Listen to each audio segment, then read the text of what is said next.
Jangan berbicara masalah jihad kalau salat kalian belum sempurna. Jangan kalian berbicara masalah jihad kalau wudhu kalian belum sempurna. Jangan kalian berbicara masalah jihad kalau ibadah kalian belum sempurna. Dan inilah yang disebutkan oleh para ulama ahibati fillah, terutama di akhir zaman yang kita kenal dan yang kita dengar, sebagaimana yang disebutkan jihad kepada pemimpin sendiri. Karena di dalam istilah Islam, di dalam agama kita, tidak ada yang namanya jihad kepada pemimpin. Dengarkan baik-baik, tidak ada yang namanya jihad kepada pemimpin. Jihad itu ahibati fillah kepada orang-orang kufar atas izin pemimpin. Kama takunu yuwalla alaikum, sebagaimana keadaan kalian, maka seperti itulah pemimpin kalian. Ketika kalian masih curang dalam timbangan, jangan harap pemimpin kalian berlaku adil. Ketika kalian masih memakan riba, jangan harap pemimpin kalian tidak melakukan kezaliman. Ketika kalian masih melakukan maksiat, jangan harap pemimpin kalian akan bersih. Kama takunu yuwalla alaikum, sebagaimana keadaan kalian, maka seperti itu pula lah keadaan pemimpin kalian. Ada salah seorang laki-laki yang datang kepada Ali bin Abi Thalib. Kemudian laki-laki tersebut mengatakan,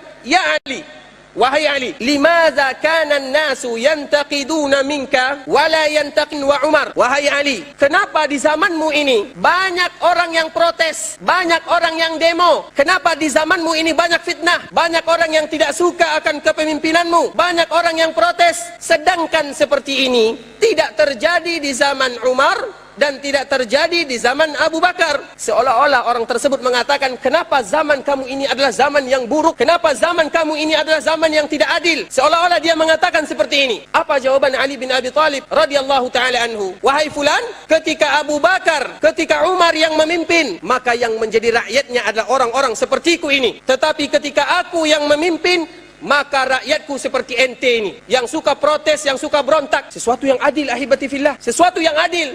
Contoh yang kedua, Abdul Malik bin Marwan, yang dia adalah pemimpin kaum muslimin yang nomor 4 di zaman Al-Umayyah. Banyak orang yang tidak suka kepadanya, banyak orang yang protes kepadanya, dan banyak orang yang demo kepadanya. Dengarkan baik-baik ahibati fillah, karena ini adalah manhaj Ahlus Sunnah wal Jamaah. Pahami baik-baik, dengarkan kisah mereka supaya kita bisa mengambil pelajarannya. Ketika Abdul Malik bin Marwan ini melihat rakyatnya banyak yang protes, yang tidak suka kepadanya, maka dia memerintahkan pasukannya atau bala tentaranya untuk mengumpulkan rakyatnya di daerah Syam. Ketika rakyatnya sudah berkumpul, apa kata Abdul Malik bin Marwan? Ya ma'syarar ra'iyah, ma ansaftumuna turiduna an nasira misla masirati Abi Bakrin wa Umar wa la tasiruna misla ra'iyati Abi Bakrin wa Umar. Wahai kalian rakyatku, kalian tidak adil kepada kami. Ma ansaftumuna, kalian tidak jujur kepada kami, kalian tidak berlaku adil kepada kami. Kalian menginginkan agar kami menjadi seorang pemimpin yang adil, agar kami menjadi pemimpin seperti Abu Bakar, agar kami menjadi pemimpin seperti Umar. Tetapi kalian tidak mau menjadi rakyat seperti rakyatnya Abu Bakar, tidak mau menjadi rakyat seperti rakyatnya Umar bin Khattab radhiyallahu ta'ala anhum. Makanya harus adil. Ketika kita menginginkan pemimpin yang adil, kita dulu harus adil. Dan Allah maha adil. Sehingga Allah subhanahu wa ta'ala mengatakan dalam surah Al-An'am, wa kadzalika nuwalli ba'dadh dhalimina ba'dhan bima kanu yaksibun. Akan kami timpakan kepada mereka tergantung keadaan mereka. Kalau seandainya mereka adil, akan kami berikan kepada mereka pemimpin yang adil. Kalau seandainya mereka zalim, mereka masih curang dalam timbangan, mereka masih suka sogok menyogok, mereka masih suka menipu, mereka masih suka melakukan maksiat, jangan harap Allah berikan kepada kita pemimpin yang adil, yang bagus. Jangan harap, karena sebagaimana kita rakyatnya, seperti itu pula lah pemimpinnya.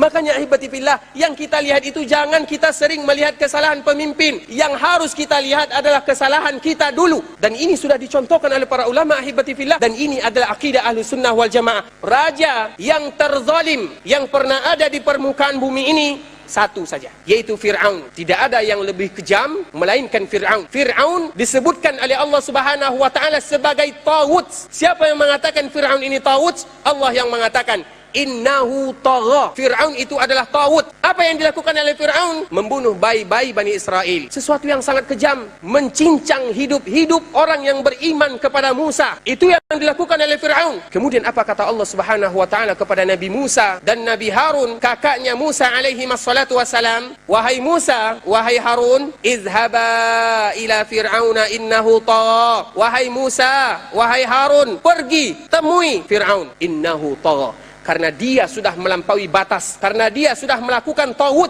karena dia sudah melakukan kejahatan yang begitu besar, sehingga digambarkan oleh Allah Subhanahu wa taala dengan taghut.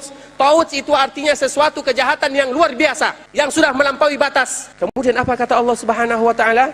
Ingat ayat sambungannya. Faqula lahu qawlan layyina la'allahu yatazakkaru aw yakhsha.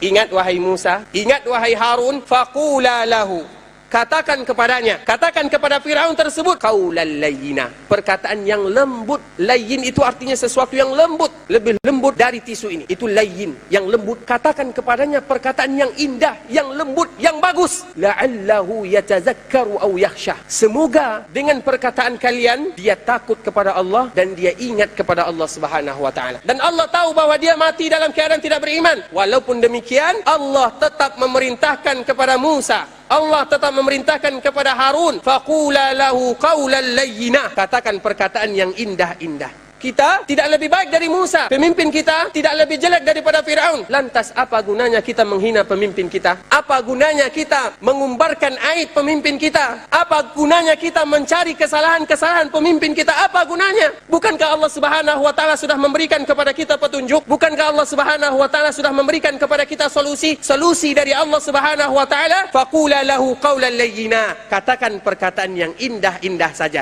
Kalau kalian tidak bisa mengatakan perkataan yang indah, hadis Rasulullah yang lain, falyaskut, maka diam. Kalau seandainya kita melihat kezaliman yang sudah terlalu zalim, hati kita ini merasa sesak, ingin menghina, ingin menghardik, maka cukup dengan diam saja. Karena setiap ucapan yang kita keluarkan untuk pemimpin kita, maka besok di hari akhirat kita akan dipertemukan oleh Allah Subhanahu wa taala dengan mereka dan mempertanggungjawabkan apa yang tadi sudah kita ucapkan. Sekarang solusi dari Rasulullah sallallahu alaihi wasallam dari hadis yang diriwayatkan oleh Imam Bukhari dan Imam Muslim dari sahabat Abdullah bin Abbas. Dengarkan baik-baik apa yang disampaikan oleh Rasul kita semuanya. Apa kata Rasulullah sallallahu alaihi wasallam? Man ra'a min amirihi syai'an mimma yakrahu falyasbir. Barang siapa di antara kalian yang melihat dari pemimpinnya sesuatu yang tidak dia sukai, dia benci terhadap perlakuan pemimpinnya, apa kata Rasulullah SAW kita? Demo? Tidak. Ceritakan aibnya? Bukan. Berontak dia? Tidak. Apa kata Rasulullah SAW?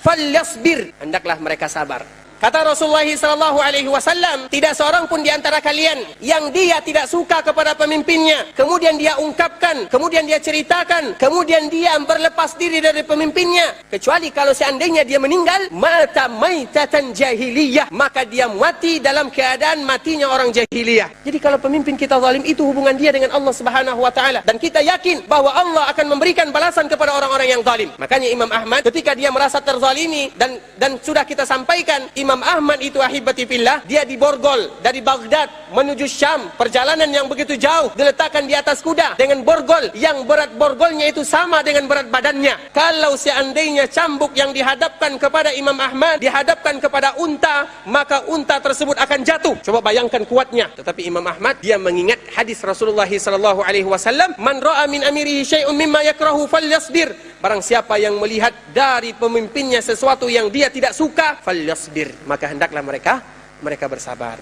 Dia lebih rela dirinya diazab daripada terjadi pertumpahan darah, karena tidak ada istilahnya keluar membuka aib pemimpin kecuali pasti ada yang meninggal. Siapa yang bertanggung jawab ahibati fillah? Bukankah kita mendengarkan Rasulullah sallallahu alaihi wasallam mengatakan, kalau seandainya dunia ini hilang, atau di dalam lafaz yang lain, kalau seandainya Ka'bah kiblat kita hilang, lebih ringan bagi Allah Subhanahu wa taala daripada hilangnya satu nyawa. Sekarang sudah berapa nyawa yang sudah melayang, dan siapa yang bertanggung jawab? Makanya Imam Ahmad dia tidak mau mengucapkan kalimat seperti ini walaupun dia dianiaya siang dan malam. Berapa lama dia dianiaya? 28 bulan. Apa kata Rasulullah sallallahu alaihi wasallam? Yakunu min ba'di, akan datang sepeninggalku a'immatun yahtaduna bighairi hudai, akan datang pemimpin setelahku, kata Rasulullah sallallahu alaihi wasallam, orang-orang yang tidak mengikuti petunjukku lagi, wa yastannuna bighairi sunnati, dan mereka sudah keluar dari sunnahku, kata Rasulullah sallallahu alaihi wasallam, wa yaqumu fihim rijal, dan akan ada di antara mereka qulubuhum qulubus syayatin fi jismani ins, akan ada di antara mereka hatinya itu berhati syaitan di dalam dada manusia. Sesuatu gambaran yang sangat berbahaya. Apa kata Hudzaifah? Ya Rasulullah, kalau seandainya aku mendapatkan zaman tersebut, seolah-olah Hudzaifah mengatakan kepada kita dan memberikan kepada kita gambaran, kalau seandainya kita berjumpa dengan zaman ini, apa yang harus kita lakukan? Apa kata Rasul kita, Rasul Anda, Rasul kita semua sallallahu alaihi wasallam? Asmi' wa ati' wa in akhadha malak wa daraba dhahrak. Dengarkan mereka, taati mereka walaupun mereka mengambil hartamu dan memukul punggungmu.